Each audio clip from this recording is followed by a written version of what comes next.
Halo semua, salam sejahtera Malaysia. Selamat datang ke channel Fels Lifestyle. Tuan-tuan dan puan yang saya amat hormati. Saudara-saudara, berkaitan dengan skandal rasuah di Malaysia.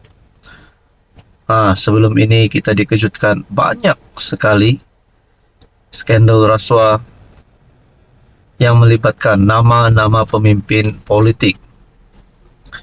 Dan yang terbaru, kita dikejutkan dengan skandal rasuah yang berlaku di Sabah. Cakap tentang skandal rasuah yang berlaku di Sabah, di mana cerita yang panas ini melibatkan kepimpinan politik di Sabah, beberapa wakil rakyat, dan yang paling menggemparkan ada nama Ketua Menteri Sabah disebut di dalam skandal rasuah ini. Dan pada akhirnya perkara ini semakin berpanjangan sehingga ada yang bercakap ini adalah konspirasi politik untuk menjatuhkan, untuk menggulingkan kerajaan negeri JRS pimpinan Haji G. Noor. Saudara-saudara, tak sangka selepas timbul isu rasuah ini, netizen telah mulai bersuara. Rakyat Sabah telah mulai bersuara. Rupanya ini adalah isi hati rakyat Sabah yang telah diluahkan melalui ruangan komen di dalam channel ini. Saudara-saudara, kalau benarlah konspirasi politik untuk menjatuhkan kerajaan negeri, untuk menggulingkan Ketua Menteri Sabah hari ini, Haji G. Noor, sudah mulai ada yang memberikan beberapa nama untuk dinaikkan cadangan daripada netizen ataupun dipilih rasmi oleh netizen. Rakyat Sabah telah memilih bahawa mereka mahu beberapa nama ini untuk menjadi Ketua Menteri. Saya melihat di dalam ruangan komen, antara nama yang paling kerap kali disebut adalah nama Presiden Warisan, Datuk Seri Shafiq Apdal. Di SSA, ada komen yang menyebut mereka mahu Presiden Warisan untuk jadi Ketua Menteri. Itu adalah komen daripada beberapa viewers ataupun subscriber di dalam channel ini. Dan nama yang seterusnya adalah YB Munirah. Baru-baru ini kita dikejutkan dengan satu lagi komen. Ada yang kata YB Munirah layak jadi CM Sabah, layak jadi Ketua Menteri Sabah. Dan ini adalah satu lagi nama terbaru yang saya terima daripada netizen. Ada yang kata lebih baik Dato' Jeffrey Kitingan jadi Ketua Menteri baru daripada Shafiq Apdal jadi Ketua Menteri. Lepas tu ada komen yang seterusnya berkata Dato' Jeffrey Kitingan pun layak Ketua Menteri Sabah. Saudara-saudara, saya mewakili suara netizen. Dengan komen di sini berkata, rakyat akan tentukan siapa rakyat pilih. Saya harap sabar keputusan di tangan rakyat melalui salah satu lagi pengguna media sosial yang telah meletakkan komen di dalam channel ini. Jadi tuan-tuan dan puan, rupanya pilihan rakyat adalah yang bersih, tiada kes mahkamah, dan sudah pasti Ketua Menteri yang baru ini, yang bakal dipilih ini adalah seorang pemimpin yang menjadi pilihan majoriti daripada rakyat Sabah. Jadi saudara-saudara, tuan-tuan dan puan, adakah beberapa nama ini yang bakal menggantikan Haji G. Noor sekiranya konspirasi politik ini berjaya? Konspirasi politik untuk menumbangkan Haji G. Noor berjaya. Jadi saudara-saudara, beberapa nama ini yang saya sebut sebentar tadi, dan mungkin juga termasuk Bung Mokhtar, Mungkin Bung Mokhtar pun layak jadi ketua menteri.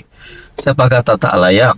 Layak. Tapi persoalannya, adakah kes mahkamah yang melibatkan nama Ketua Perhubungan UMNO Sabah itu dapat menghilangkan kelayakan beliau untuk jadi Ketua Menteri Sabah? Jadi antara beberapa calon ini adalah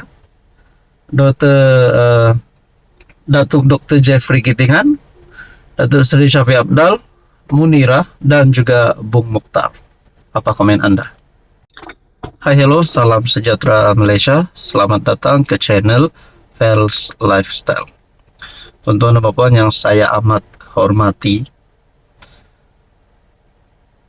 kepimpinan Kerajaan Perpaduan PHBN hari ini dan di dalam Kerajaan Pakatan Harapan Barisan Nasional terdapat DAP dan UMNO. Mungkin pada ketika kerajaan PHBN ditubuhkan untuk kestabilan politik, netizen ataupun rakyat Malaysia mulai bercakap tentang hubungan antara UMNO dan DAP. Adakah UMNO dan DAP boleh bertahan sehingga satu penggal? Adakah pembawaan UMNO dan DAP ini tidak akan menjalinkan satu kerjasama yang baik? Namun saudara-saudara, beberapa pandangan daripada kepimpinan politik, pemerhati politik berkata bahawa kerajaan PHBN akan bersama-sama sehingga satu penggal.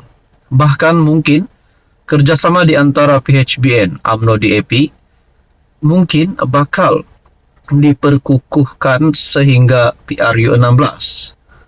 Namun saudara-saudara, sebelum ini kita mendengar nama Akmal Saleh, Dr. Akmal Saleh, yang memang lantang bercakap. Adakah antara beberapa kenyataan Dr. Akmal Saleh boleh menimbulkan satu salah faham di antara kepimpinan UMNO dan DAP? Saudara-saudara, yang terkini, pemimpin muda DAP balas serangan Akmal bertalu-talu. Adakah Dr. Akmal Saleh dan DAP memang tidak mampu lagi bersama-sama? Kerana beberapa kali kita mendengar berkaitan dengan isu antara UMNO dan DAP. Tapi saudara-saudara, saya sebagai rakyat Malaysia, saya melihat UMNO dan DAP tidak ada masalah untuk meneruskan kerjasama. Dan mungkin ini hanyalah pandangan pribadi Dr. Akmal Saleh terhadap pemimpin DAP. Selepas pemimpin utama mereka dikritik oleh Ketua Pemuda UMNO, Dr. Akmal Saleh, beberapa pemimpin muda DAP tampil membalas dengan serangan bertalu-talu dalam beberapa kenyataan berasingan. Naib Ketua Pemuda DAP, Raja Ahmad Iskandar Faris, menyatakan rasa heran apabila Akmal tersentap kerana Setiausaha Agung DAP, Anthony Loke, tidak membalas serangan-serangannya.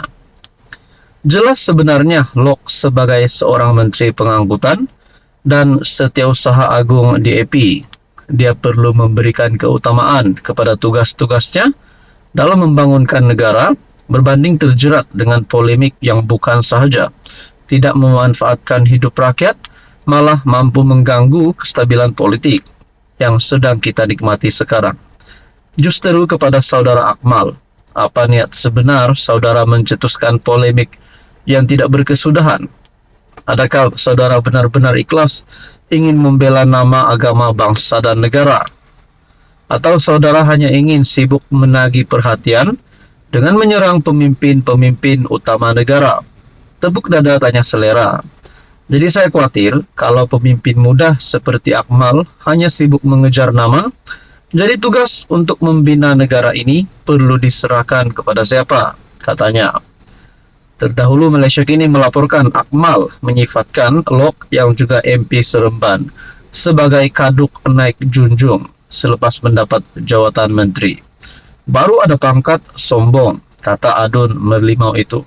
Saudara-saudara, adakah dengan kenyataan Dr. Akmal Saleh ini dapat merisikokan jawatan yang beliau pegang hari ini dan status di antara kerajaan perpaduan di dalam PHBN. Nah, apa komen Anda?